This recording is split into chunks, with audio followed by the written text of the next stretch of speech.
Bonjour mes chers abonnés et bienvenue vraiment dans notre émission. Aujourd'hui nous allons parler du ministère de la femme. Est-ce que la femme peut-elle enseigner, peut-elle prêcher dans l'église? Parce que ce sujet crée beaucoup de polémiques. Aujourd'hui, grâce à l'homme de Dieu, il va essayer un peu de nous expliquer, nous donner la lumière dans les Écritures, bien sûr, concernant le ministère de la femme.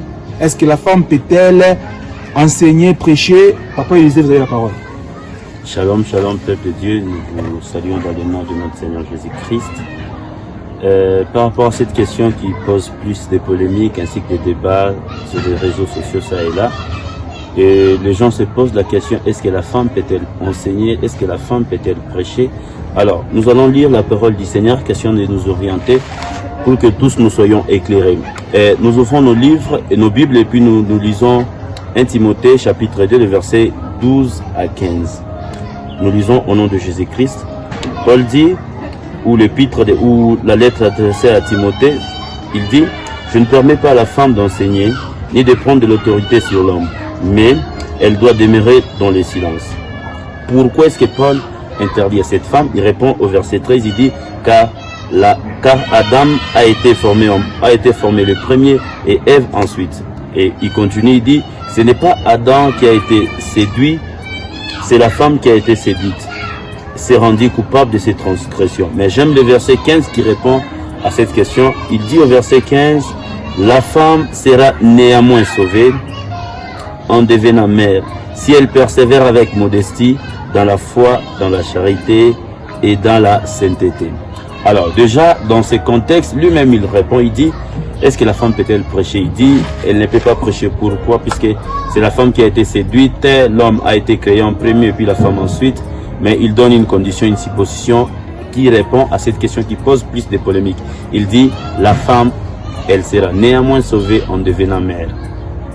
Alors si cette femme qu'on interdit de prêcher, d'enseigner, si elle devient mère, si elle persévère dans la modestie, par la foi, dans la sainteté, je pense que cette femme, elle va prêcher.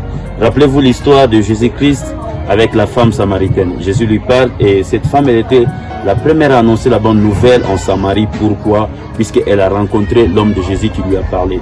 Et prenons encore la résurrection de Jésus-Christ. Qui était la première personne à pouvoir annoncer la résurrection de Jésus-Christ si ce n'était pas la femme?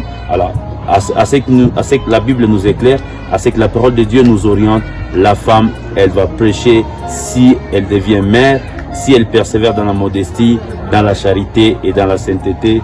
Que le Seigneur nous bénisse. Élisée, il y a une question qui me monte encore. Oui. Pourquoi pas parmi les 12 apôtres, il n'y avait pas de femmes? Voilà. Déjà que les femmes, elles ont beaucoup de conditions. Les femmes, elles ont beaucoup de conditions. Est-ce que qui parmi nous étant mariés pouvait accepter ce que sa femme puisse voyager autant de fois que les apôtres voyageaient?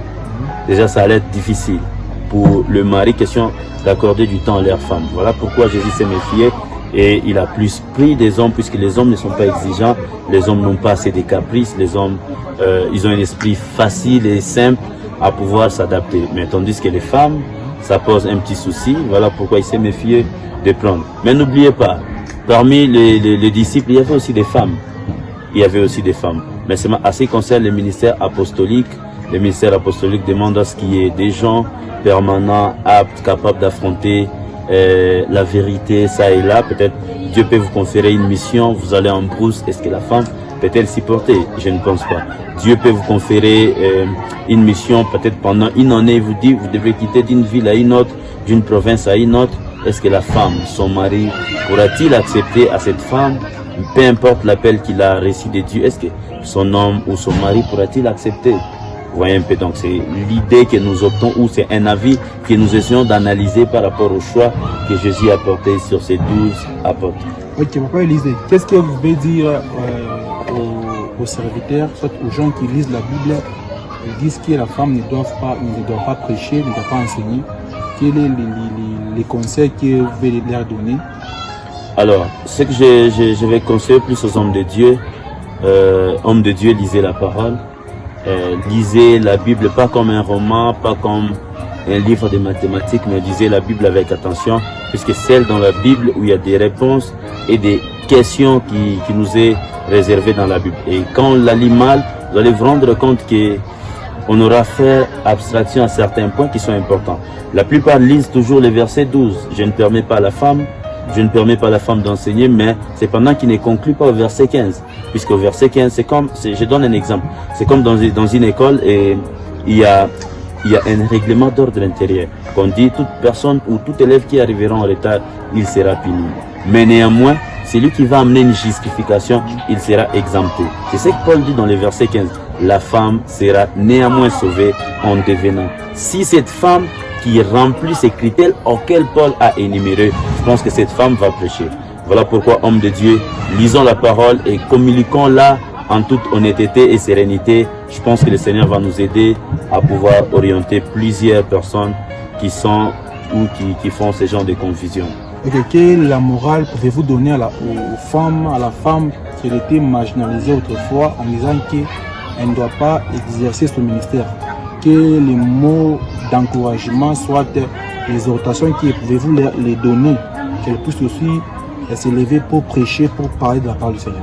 Voilà, alors vu qu'on parle de la femme, j'ai dit maman pasteur, maman apôtre, maman prophétesse, maman évangéliste, maman docteur, maman pasteur. Alors, il est grand temps de vous relever, il est grand temps de prendre courage, d'annoncer l'évangile avec puissance, puisque les femmes, vous avez le potentiel, les femmes, vous avez la capacité inédite. Rappelez-vous, si Marie n'était pas sensible, elle ne devrait pas recevoir son fils ou notre sauveur qui est Jésus-Christ. Alors, elle était trop sensible. Quand l'ange lui parlait, elle était facile. Et pour l'homme qui prétend connaître tout, pour l'homme qui prétend avoir la connaissance en toute totalité, mais cette fois-là, pour Joseph, c'était dans un songe, mais pour Marie, c'était une conversation. Elle avait une capacité, une sensation. Alors, les mamans, les femmes qui avaient le ministère, les femmes qui avaient les dons, je vous exhorte à conserver ce que vous avez, question de l'exploiter avec puissance et que le Seigneur vous amène à vous utiliser puissamment, surtout toutes les bonnes choses à vous, les mamans qui ont des ministères. Amen, vraiment, nous sommes contents et ravis de recevoir l'homme de Dieu, Papa Élisée. Vraiment, nous allons vous demander à Dana Show de communiquer votre numéro. Question si les gens qui ont des questions, ils peuvent vous localiser et puis vous poser. Voilà, alors pour toutes ces personnes qui auront des confusions ou des zones d'ombre, en tout cas question de les éclairer, je vous prie à nous contacter sur notre numéro 097 86 80 759. Alors nous sommes opérationnels de 6h à 23h, question de recevoir toutes les questions qui nous seront posées, qu'au travers de la lumière de la parole, nous allons répondre et nous allons vous orienter. Soyez bénis vraiment, peuple B, mes amis de TikTok, soyez bénis. Nous vous demandons de partager la vidéo massivement, afin que tout le monde puisse comprendre le ministère de la femme, parce que cela cause beaucoup de problèmes. On interdit à la femme de prêcher et qu'on sort. Donc, avec cette vidéo, c'est une motivation qui va aussi motiver la femme à pouvoir s'élever et de partager, de prêcher l'évangile de Dieu. Suivez-nous sur YouTube plutôt, sur TikTok, Facebook, Instagram et consorts. Soyez bénis dans le nom de Jésus-Christ, nous prions aussi. Amen.